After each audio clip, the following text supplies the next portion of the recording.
covered. So we're nonprofit, and we get hit with energy costs, we get hit with delivery costs, we get hit with environmental fees, with legal fees, all that kind of stuff. And all of that is built into the cost of the water that's delivered to our share of the water. And Mr. Pryor. Last year, I was hired as a special consultant to work on United's summit. One of the projects that they had going was the project with the Navy, building a desal plant. The great thing about that is that it was going to be funded by state and federal, and it was not going to cost the ratepayers any money. These are projects that we need to bring to the table for the residents. And at the same time, we need to find solutions to the things that are costing millions of dollars in years in legal fees that eventually are going to be passed down to the ratepayers.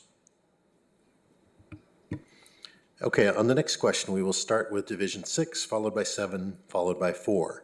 And the question is this: we just completed a period of 3 years of rain with the reservoirs and lakes mostly full.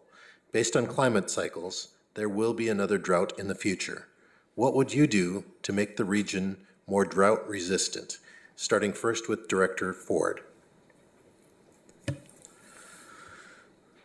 Well, I think the first thing that I want done, I want United to be able to get their hands on all the water possibly that they can bring into our reservoir and bring down to our basin, that we can put in the Freeman diversion and get as much water in our basin as we possibly can. So we have a reserve. We have a very good underground reserve we could keep full as long as we can bring the water in, get the water off the river, deal with all the environmental regulations and state regulations that we have. It's very expensive to get that going. We have a permit to increase that diversion. We need to be able to get that in place and get as much water as possible whenever we can get it. I think United can do that, which would help all the Ventura County communities and farmers and residents as a whole.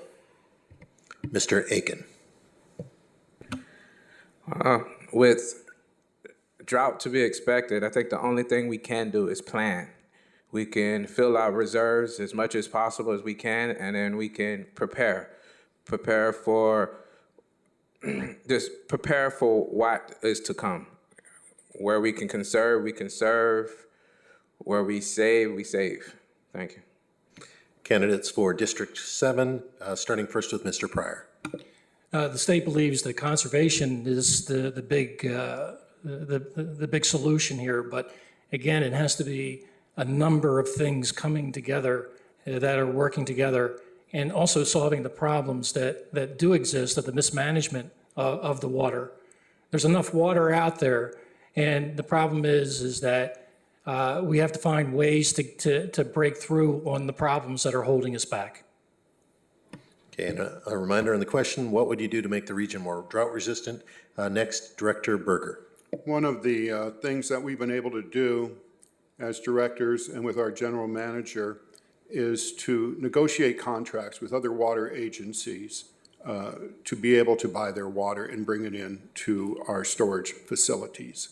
And this happens through long-term work relationships and building strategies.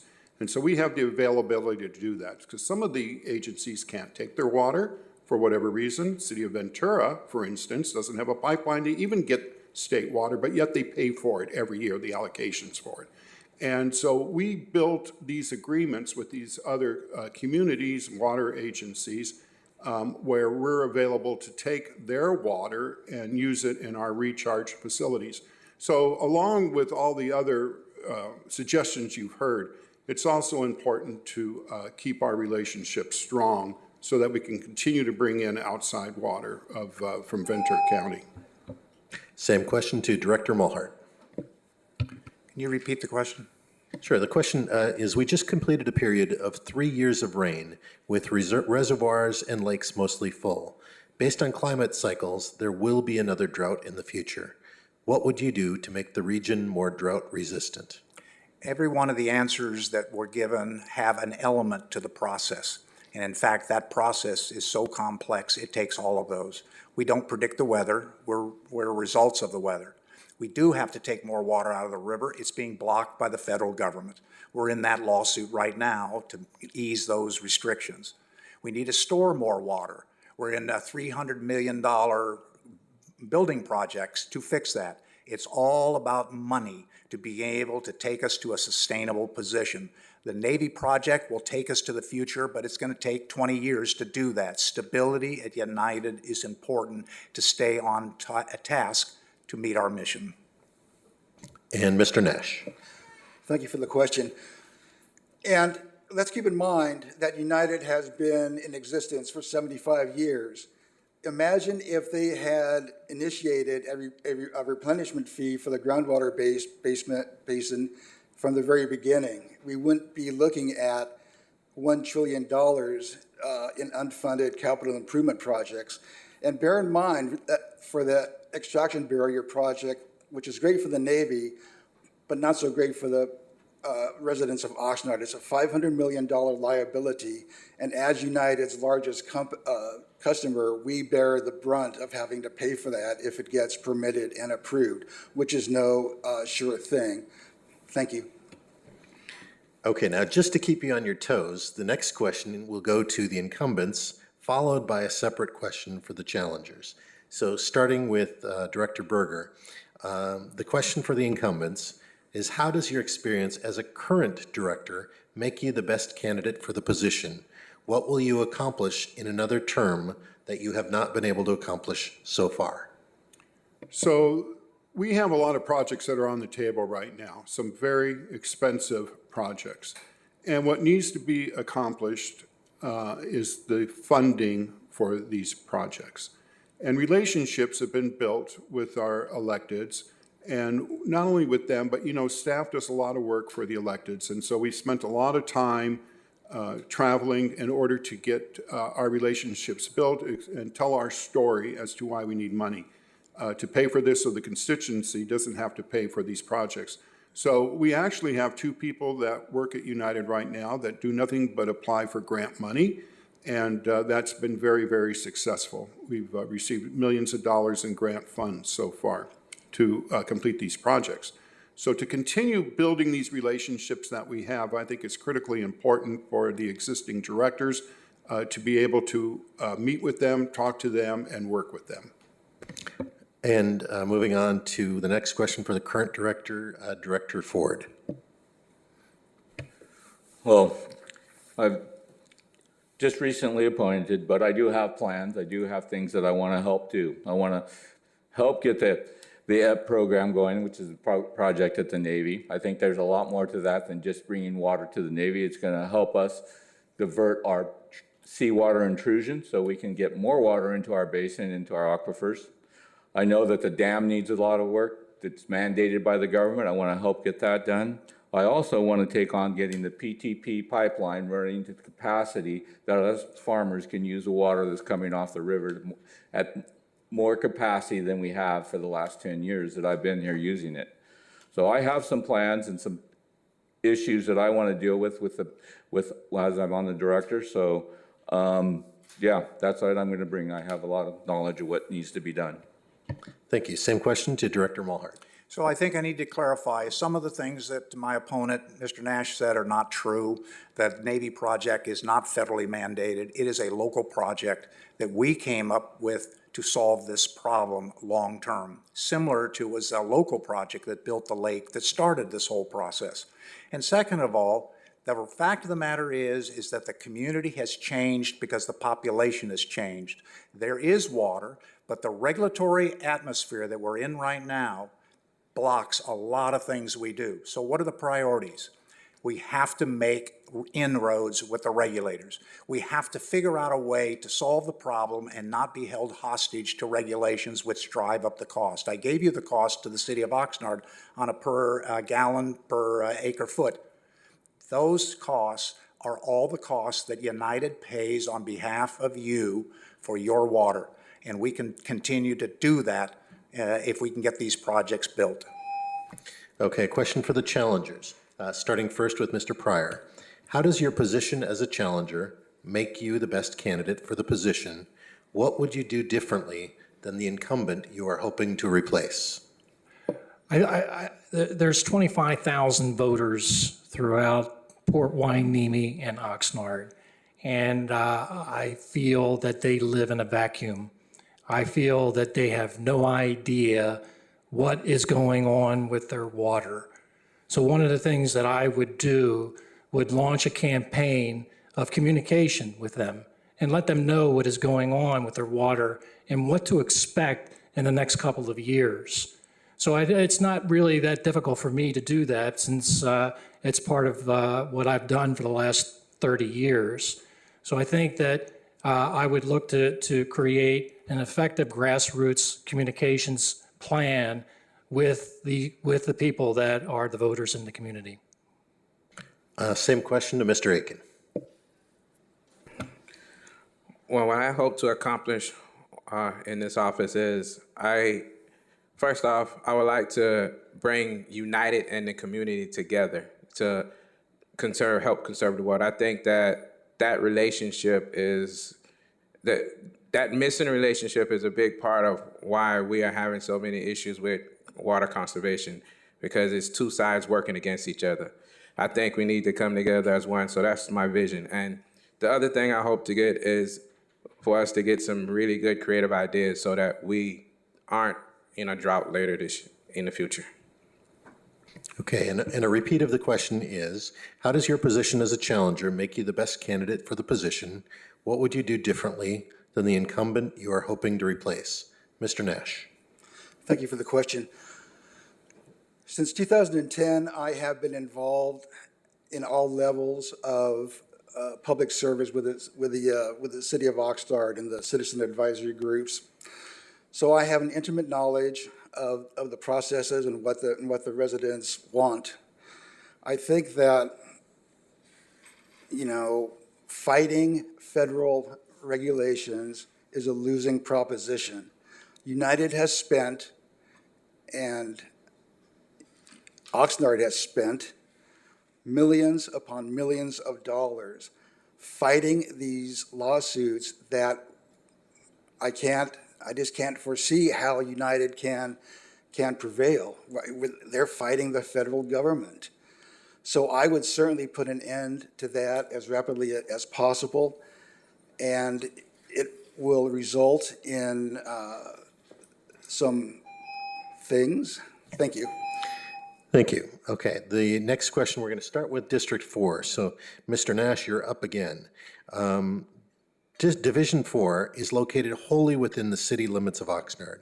How have you, or will you, be able to advocate the area not only within UWCD, but also external to the governing board? As a director of United, you have to be conscious of the fact that you represent all of its constituents, from farms to the cities of the Santa Clara Valley and obviously the cities of the Oxnard Plain. However, the Division 4 would be a priority, and I would demand that we understand the pricing structure, and I think it would be, I think Mr. Nguyen and Mr. Wolf look forward to seeing these cost of service studies that were alluded to earlier, because they just don't exist. So let's have fairness in pricing, and let's have a system where we can actually put water into the basin year-round, so it's not critically overdrafted as defined by the Department of Water Resources. And it's been that way for 75 years. Thank you. Thank you. Director Mulhart.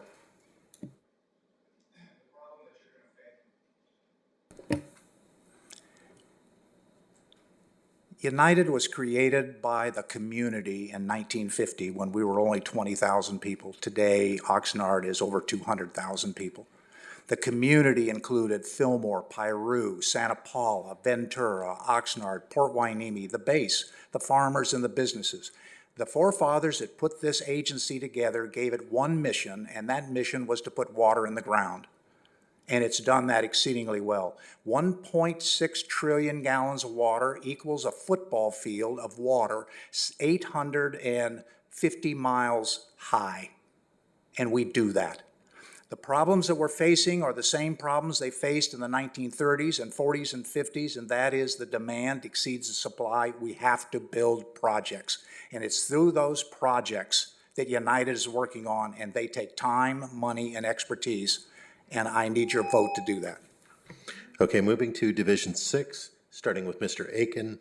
Division 6's area is mostly in the unincorporated sections of the county, but most of the people live in Oxnard. How have you or will you be able to advocate for those within the city limits of Oxnard?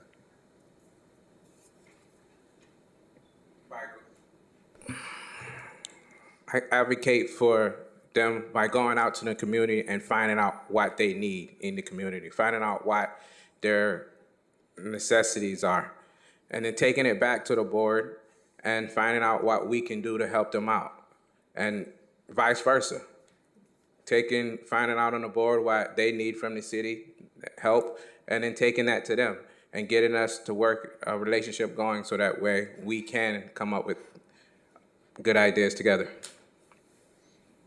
Thank you. Director Ford.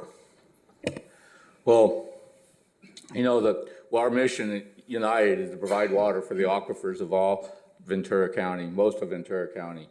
And so I feel if I'm doing my job, providing water, helping the aquifer rise, get more and more water in the aquifer, then we can pump more water. And that's what we need to do. The city needs to pump more water, and the farmers need to pump more water. I don't know about more, but we need to pump the water we need. I think we all need to conserve. I believe in that. We have conserved as farmers and in the communities. So we need to continue our conserving, but we also need to be able to add water to our aquifers. And that's the mission of United, to add water to the aquifer. And if at that cost, what it takes to do that is a lot dependent upon what we have to do to fight the governments. I believe that we need to continue to fight the governments, and United has made a lot of headway. We're getting a lot more water than we used to before they fought those issues. Okay, next we have for the candidates of Division 7, since this is an Oxnard-based forum. Division 7 is comprised mostly of Port Hueneme, with a minority in Oxnard. How have you or will you be able to advocate for that small portion in Oxnard? First, Director Berger. So we have worked with the Port Hueneme Water Agency and Channel Islands Beach Community Services District in putting on presentations by our groundwater department and our engineering department, where we've invited them to come to either our boardroom or to other facilities to educate them and put on programs as to what we do at United and where their water comes from. Everybody's confusing the fact that we're a wholesaler, we're not a retailer. I have been on tours out to the Freeman Diversion with people from all different organizations. Everybody is invited, anybody who wants to go. We made that perfectly clear to their constituency. And then we took large groups of people out up the river to show them our facilities, how it works, answer all their questions. And so we have a very, very strong outreach program right now that takes place and will continue to take place. And it works out quite well. And Mr. Pryor. Whether you live in Oxnard or Port Hueneme, the concerns are the same. Voters are wondering how much water am I going to get? How much am I going to pay for it? You know, what is going to be the increase? What's the quality of the water that I'm going to get? So the issues are the same, even though the cities are different. It bonds us together as a community to find solutions. Okay, the next question is a nice technical one for somebody who teaches constitutional law. This is way beyond my subject matter. However, we're going to start with District 6, followed by 7, followed by 4. But I can read a question as good as the scientists who hand them to me. The question is the following. Seawater intrusion in the southern Oxnard Plain has long been a problem due to agricultural, industrial, and residential land uses that rely on groundwater. When pumping exceeds recharge, water levels in the groundwater basin can fall below sea level, drawing seawater into the aquifers and impacting water quality. The two options identified by the UWCD are the extraction barrier and the injection barrier concepts. is the current extraction barrier brackish water treatment project worth the expense and length of time? Should the UWCD use an injection barrier process instead? Starting with Director Ford. Well, I am very curious of that answer, and I have put together a group of farmers that are going to come in, and we're going to sit down, and United's going to explain that to us. And I, just like Director Berger said, we're willing to do that with anybody. So I believe that that is a problem. I know that other areas, this system has worked, and I believe United has some expert modelers and people that understand that and can explain that, and that's what I would go along with, their expertise, with the knowledge, me gaining knowledge of the counter ideas. But I believe that they're going in the right directions. They've been studying this for years, and at this point I support it until I know something different. Mr. Aiken.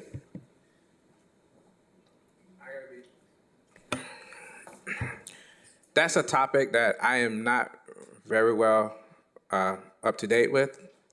So I'm going to end that with, I'm going to be learning from these guys. When they do this meeting, hopefully I can get an invitation so that I can get caught up on it. I have been going to all of the council meetings and the water workshops to learn, but this particular project has a little more to deal with than I can comprehend in these past couple weeks. Thank you.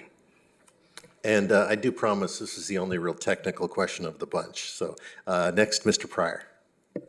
I don't have the knowledge or the material or background to comment on it.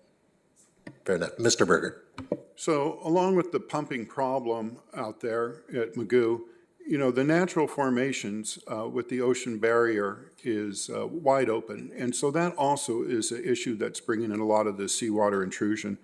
The Navy is very much in favor of this project. And in fact, we're getting not grant funding, but Department of Defense funding from the federal government, from the commander of the base who has supported this.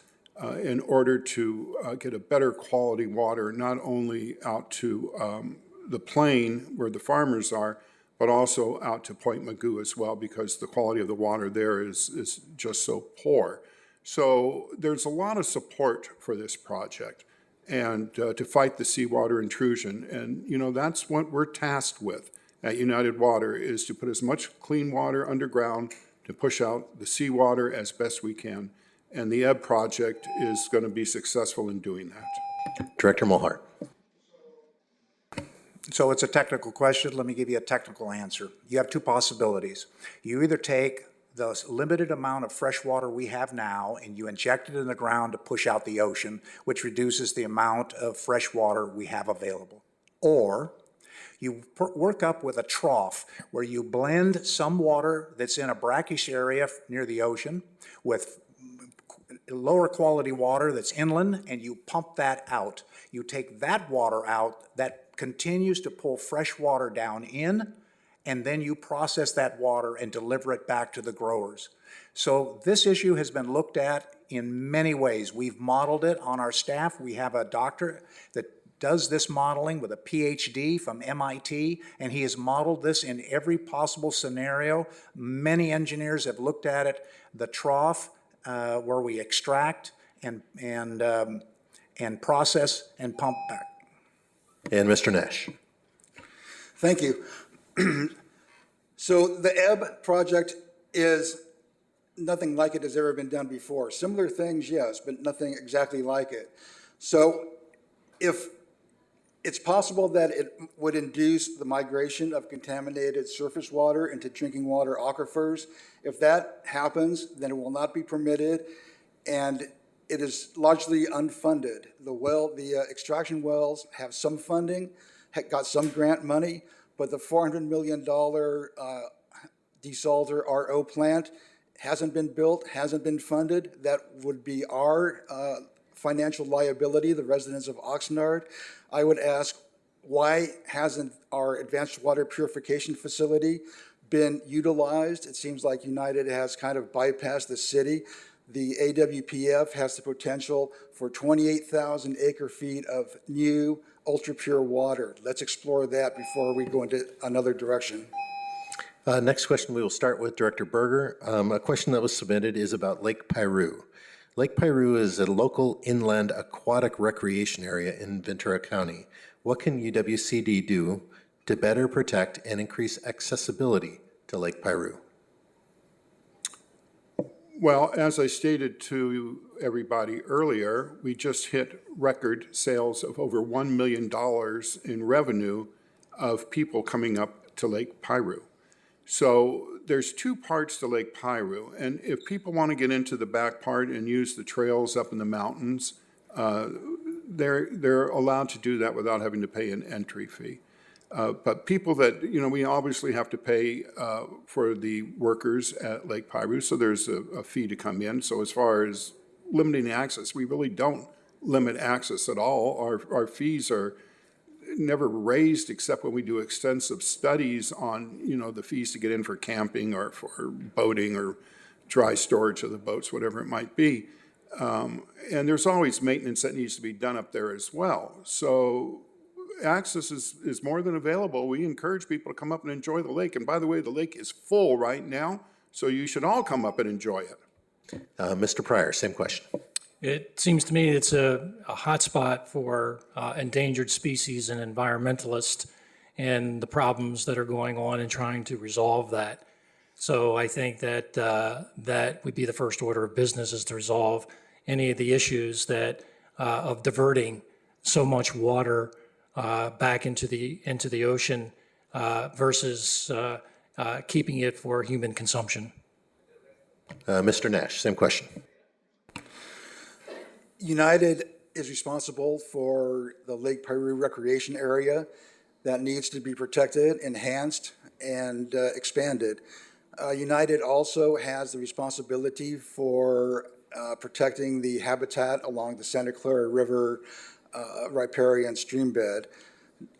This is also something that I fully support. I would not fight the federal government over their mandates to protect endangered species. And I think that's probably enough said on the subject. Thank you. Mr. Mulhart.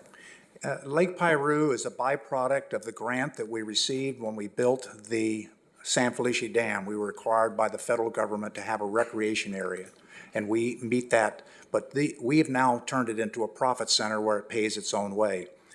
With regards to the environmental issues, we're not fighting the federal government over environmental issues. We're fighting the federal government over their solutions that don't work. We've built models, spent money to build models, and because of that money we've spent, the $2 million that we've spent in that modeling, we've probably saved $80,000 to $90,000 in a faulty design.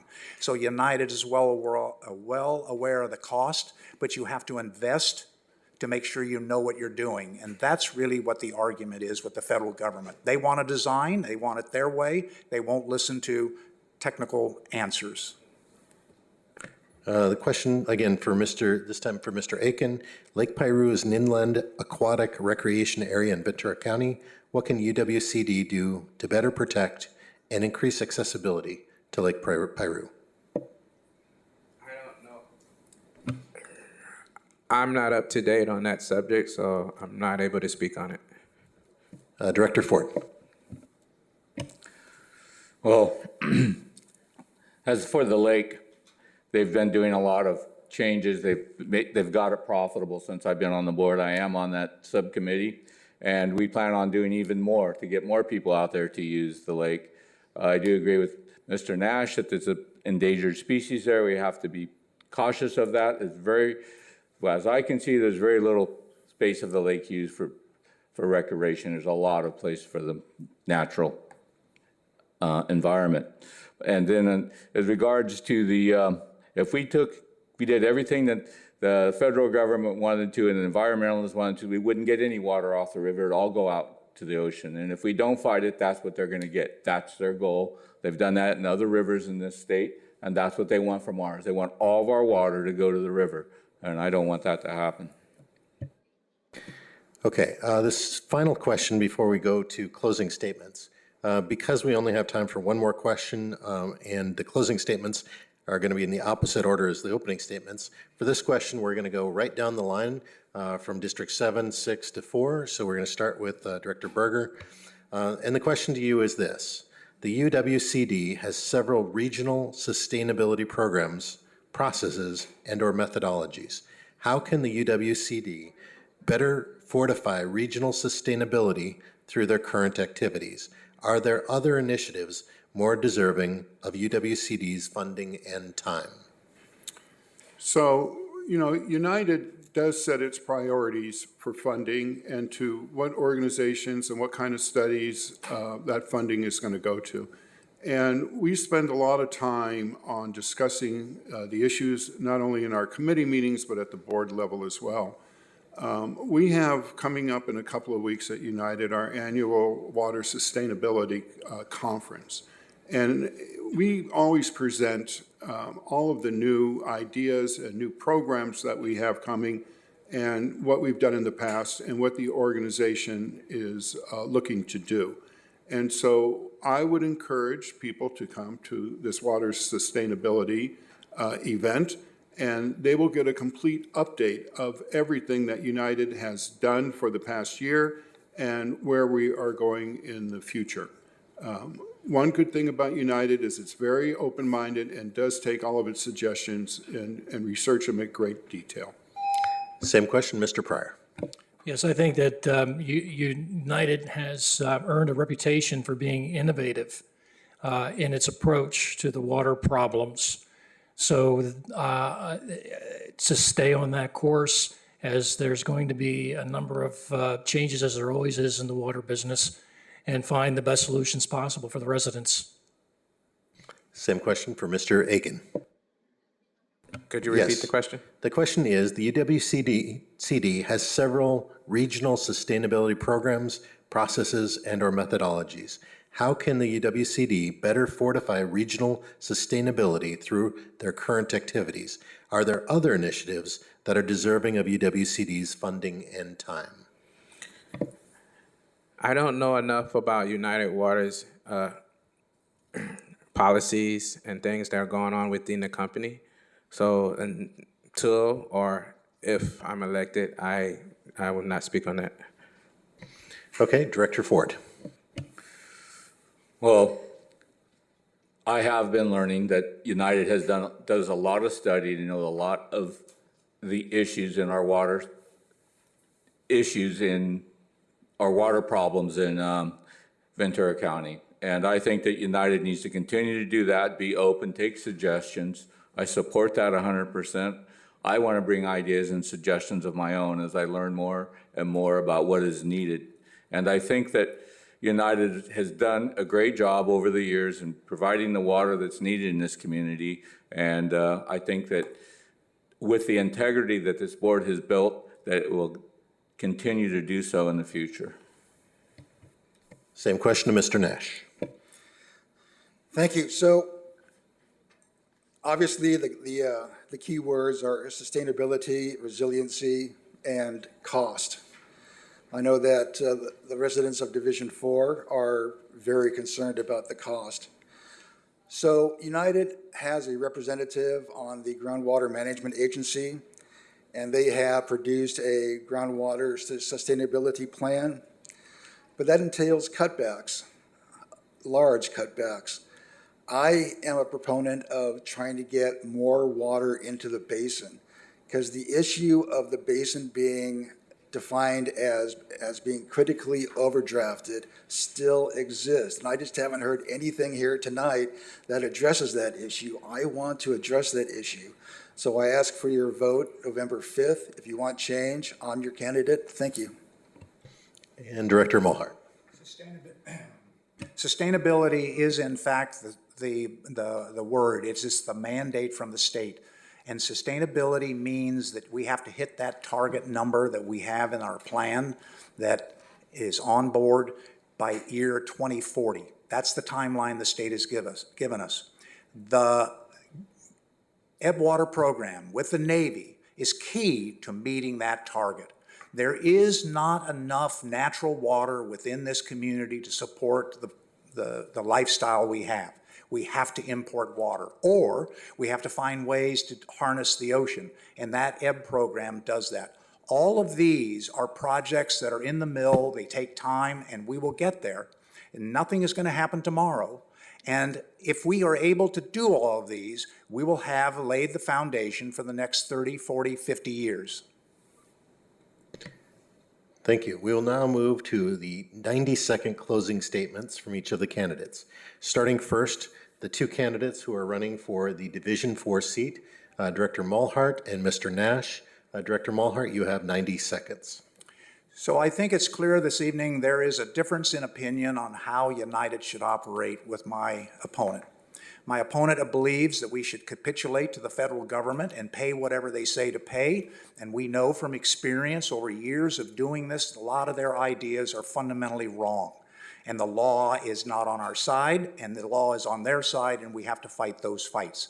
And doing so, we save money. And if we save money, we can put it into projects that actually work. We want to solve the problem. It does us no good to come up with a solution that doesn't work, and we spend massive amounts of money to solve that problem. I believe that I bring the experience, the knowledge, the integrity, and the leadership to keep this agency moving in the direction it's gone. We've done amazing things in my tenure on this agency, and those things are designed to lower your cost, stabilize our water, make this water sustainable for all of us in the area. And to do that, we have to fight the fights that come up our way. We have to build the projects that will make that work, and we're doing that. And we're building it with partnerships up and down the state. We're building it in Washington. It is amazing the number of agencies that are willing to contribute. We have to build those relationships, and it takes time. And that's where our money is being spent, so we can save your money on the final product. And next, a 90-second closing statement from the other candidate for Division 4, Mr. Steve Nash. Thank you. So capitulation to the federal government sounds like it might be a bad thing. I don't know. I don't think it is. It's saving money. It's saving money on litigation. It's saving money on lawsuits. We need to move forward and move forward rapidly to address the basin being critically overdrafted. So I would definitely, if elected, I would deal with a general manager pay, which I said before is insane. I don't think the EB project is beneficial for the city of Oxnard. I think United needs to address fairness to the city of Oxnard. Between how M&I and EG users, how their rates are charged. The current board also has a proclivity to have a director resign midterm so that they can appoint somebody. They've done that twice this year already. That is very undemocratic. I would always demand a special election, and I know they're expensive, but that's the only way to be fair to to their constituents. So I ask you for your vote this November 5th. I think there's plenty of things that need changing, and I am a fiscally conservative change agent.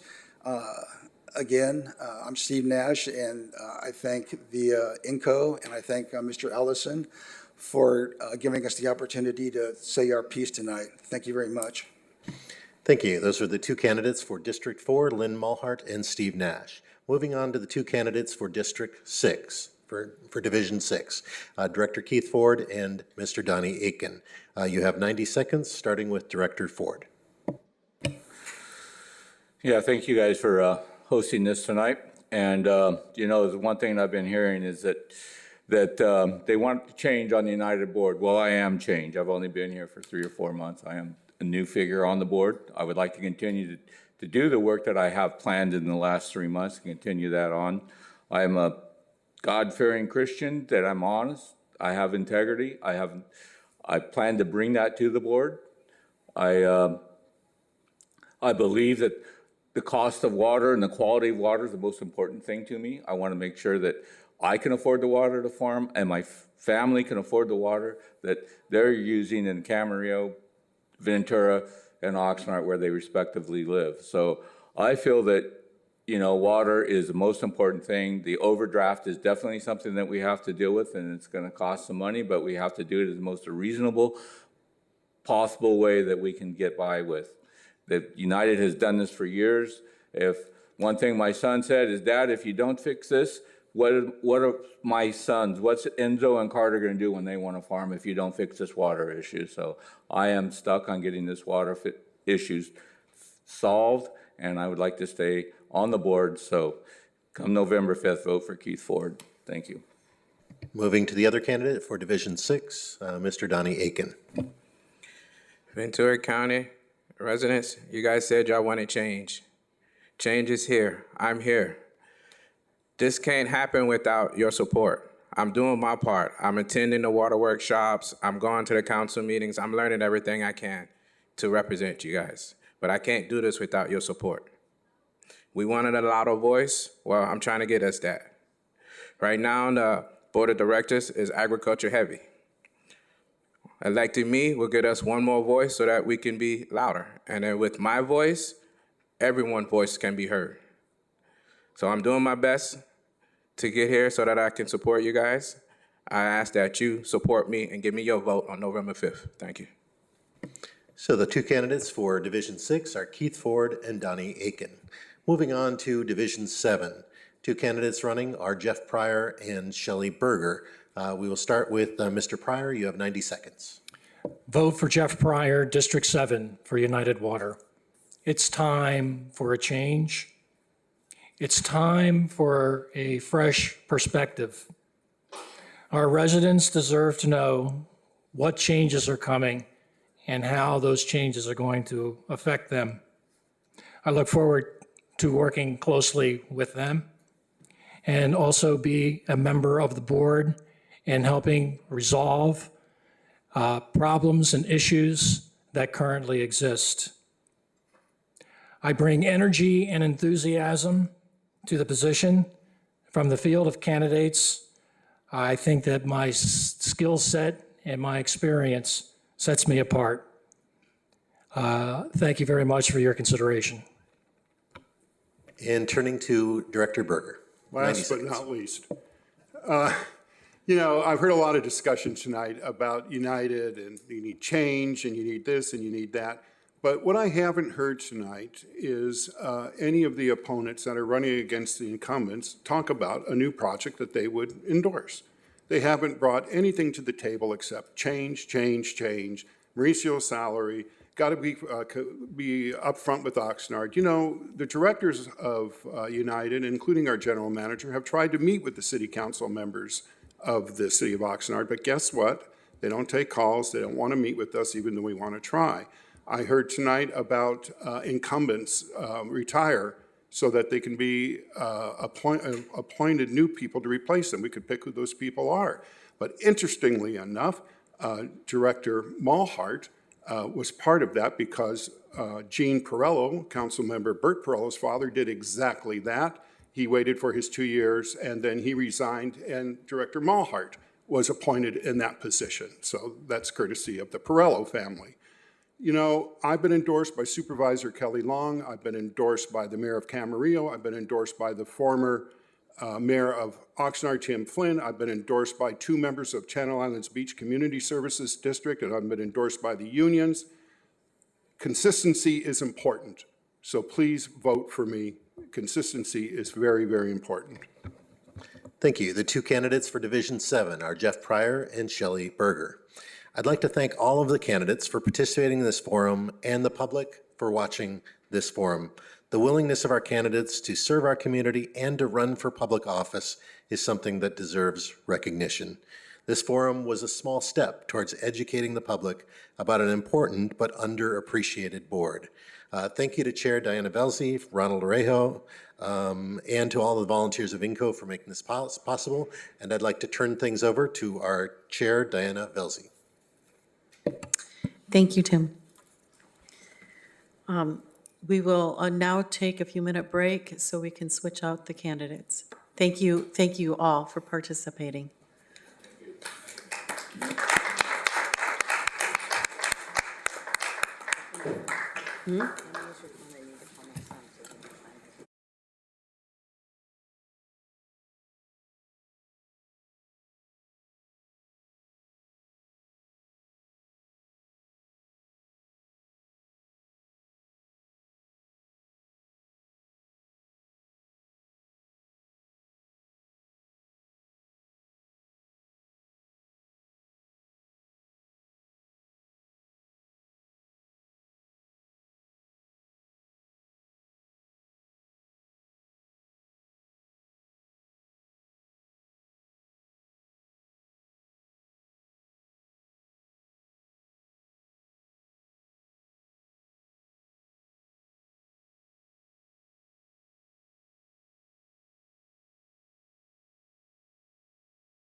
Okay, let's call the meeting to order, and we'll now have our last question and answer with our city treasurer running for office. Ron, will you take the lead? Thank you, Chair Velsey. Good evening, Oxnard residents and those watching at home. I am Ronald Arwejo, a member of the Inter-Neighborhood Council Organization and Chair of the East Village Neighborhood. I am your moderator for the position of Treasurer. We are proud to present the sole candidate for Treasurer with us tonight, Treasurer Phil Molina. The INCO of the City of Oxnard consists of the chairpersons and executive boards of Oxnard's 44 active neighborhood councils, all being volunteers, giving residents the opportunity to participate in governmental decision-making processes and serving as an advocacy group for each of the neighborhood councils. This forum is being hosted by the INCO. As an organization, it cannot and does not publicly support any candidate for political office. This is an opportunity for voters to hear directly from the candidate, and we are glad to have our sole candidate here tonight. The rules of this forum have been previously communicated to the candidate as follows. The candidate will be given 90 seconds to present their opening and closing statements. Questions will be posed to the candidate and will be given 60 seconds to answer each question, and the candidate may have one piece of paper to write notes. We will now begin with the opening statement. Please take note of the timer before you, and we'll begin with Treasurer Molina. You have 90 seconds. Thank you, and hello. I'm Philip Molina, and I'm running for City Treasurer. As a background, I received a master's degree in business administration. I'm a certified public accountant, retired, a Ventura County certified mediator, a member of the California CPA Society, and a member of the American Institute of Certified Public Accountants in good standing. I was married to my beautiful wife, Linda, for 44 years on June the 14th, 1969.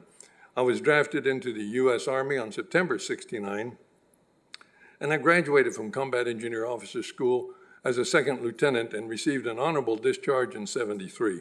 During my 10 years as city treasurer, I earned more than $37 million of interest income for the city, and thank God I did not lose a single dollar of principal. State law sets the authority and duties of the elected treasurer, which I plan to fulfill, being that the city treasurer shall receive and safely keep all money the treasurer receives.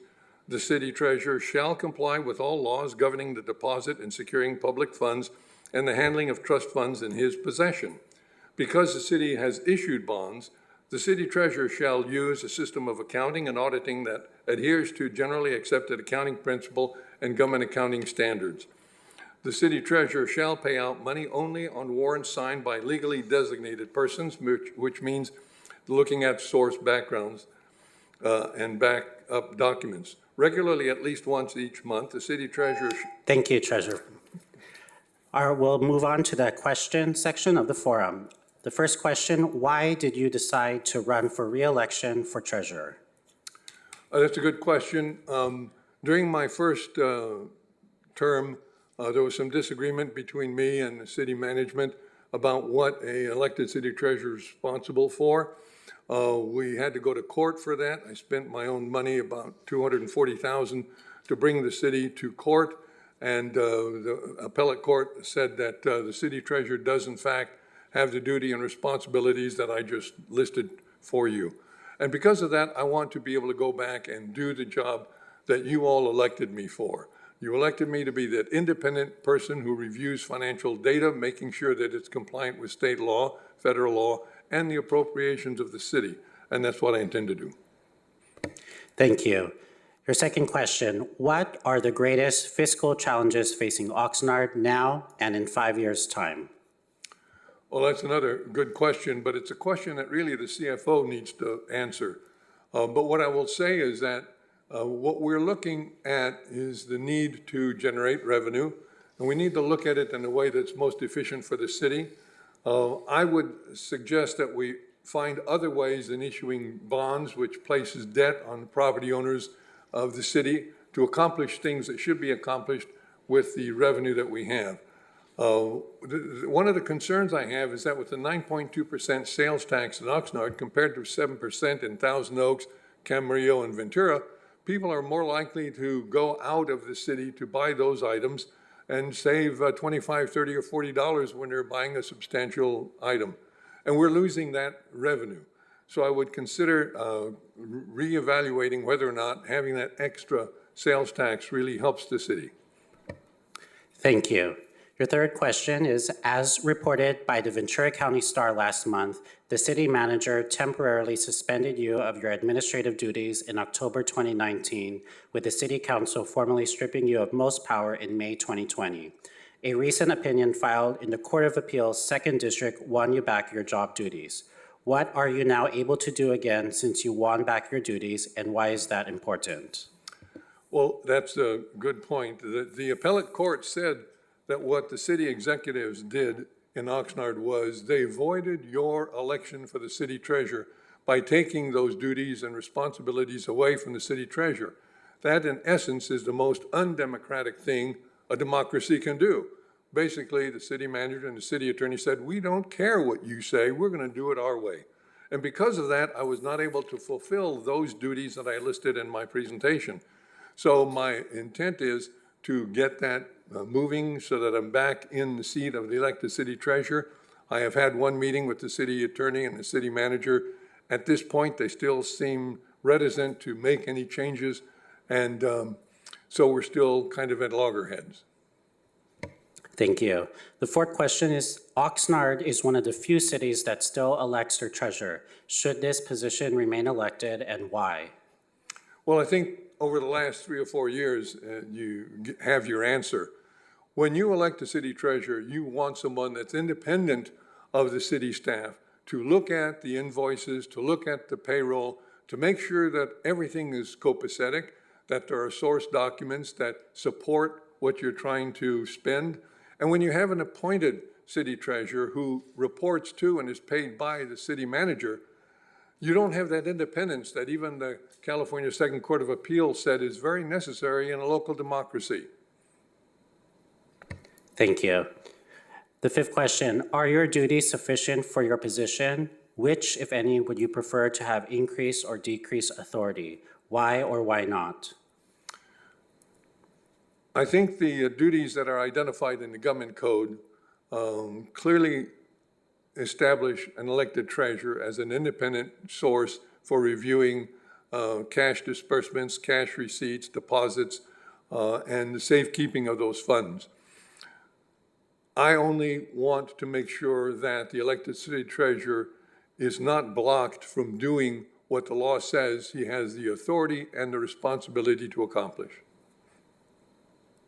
Thank you. The sixth question, how is your communication with the city leadership, specifically with the city manager and CFO, two municipal employees you'd reasonably expect a close relationship with? Well, the city manager, when he came on board, hired an investigator to investigate me and the employees I work with. That report said that none of those employees had any problems or difficulty or issues with me. I got a clean bill of good.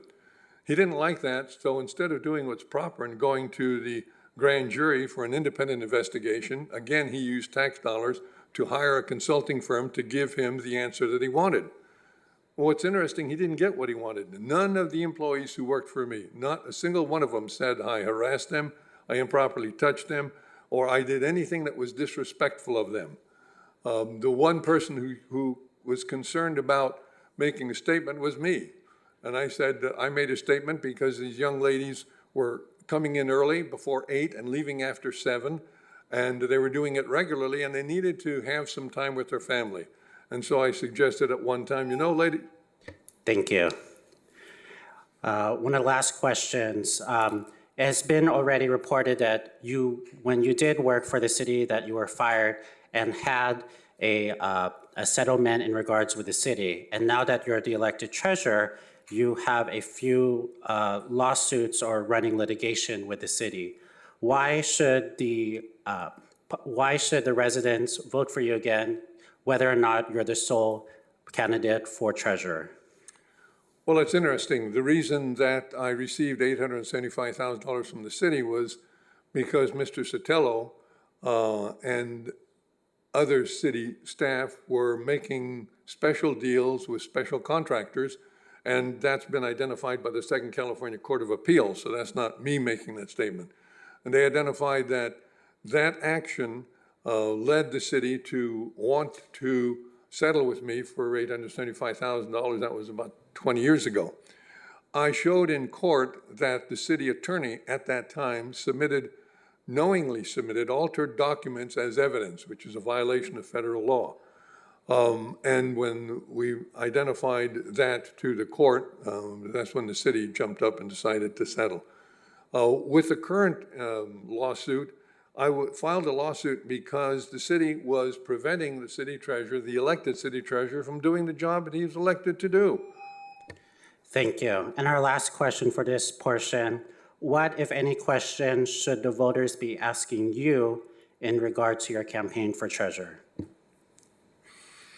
You know what, I think I'd be open to any and all questions that the public wants to ask. They would want to make sure, I think, that I have the ability to go into every area of the city that receives money to make sure it's properly handled properly. They would want to make sure that I have access to the computer system so that no one is paid overtime without proper supervision approval. They would want to ask me if I have the authority to look at the invoices to make sure that the invoices are consistent with the budget that the council passed at a public meeting, and that there are contracts that are existing and that are current, because I have in the past found that the city manager and the city attorney were approving invoices on contracts that had expired. And I brought this to their attention solely to get them to bring it back to the council to get the approval they needed. Thank you. That concludes our question section of the forum, and we'll now begin with a 90-second closing statement. Treasurer Molina, you may begin. If you listen to some of the propaganda about me, I think you need to know something. The city paid for 2 investigations of me. The first investigation of all city staff who I worked with generated a report that was with negative findings and gave me a clean bill of health. So the city manager, instead of going to the grand jury, as he should have done for an independent investigation, decided to use taxpayers' money to hire a consultant to do and get him the answers that he wanted.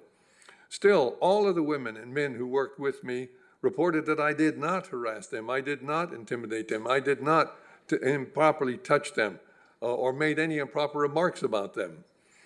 I'd like to read something from the California Court of Appeals when it says, the city may not, through sleight of hand, unelect the office of the city treasurer and defeat the choice of the voters. The initial decision was that, or the final decision was that the California Government Code calls for an elected treasurer. Molina was duly elected. The city ordinances as a whole have the intent and effect of removing Molina from office.